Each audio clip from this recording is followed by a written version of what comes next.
शिवराम कांबळे यांचा जन्म 1875 पुण्यामध्ये झाला. मग शिवराम कांबळे हे कोण? पर्वती पायथ्याचं जे आंदोलन झाले त्यांचे हे अध्यक्ष होते पुण्यामध्ये. तर शिवराम कांबळे यांच्या चारित्र्यामध्ये, त्यांच्या पुस्तकामध्ये हे त्यांनी नमूद करून ठेवलेले आहेत की शिवराम ज्ञानोबा कांबळे हे शिवराम कांबळेचे वडील.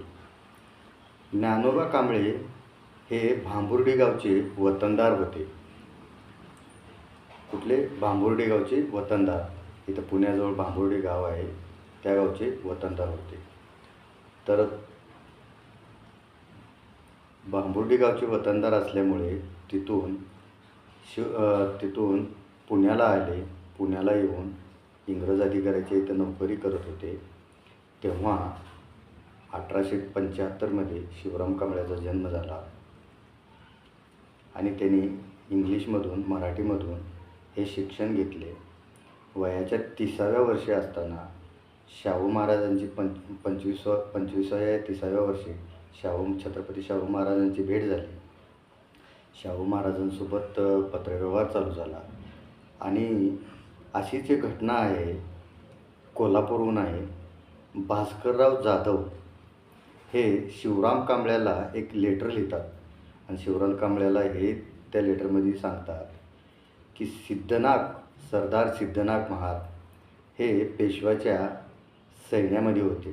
तर मित्रांनो, 1775 जी लढाई लढली गेली, 1775 जी लढाई लढली गेली, ती लढाई सरदार सिद्धनाथ महार यांनी लढली आणि तेच सिद्धनाथ महार 1818 लढाई लढली. ही दोन्ही एकच. तर मित्रांनो, तर पर्वती पायथ्याला जेव्हा हे आंदोलन चालू होतं तेव्हा सोमवंशी मित्रमंडळ शिवराम ज्ञानोबा कांबळे यांनी स्थापन केलं होतं. सोमवंशी चळवळ पण त्यांनीच चालू केली होती. आणि मित्रांनो, सासवडला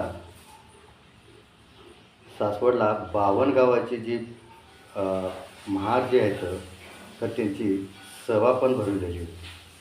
चला भेटूया पुढच्या व्हिडिओमध्ये. जय भीम, जय शिवराय.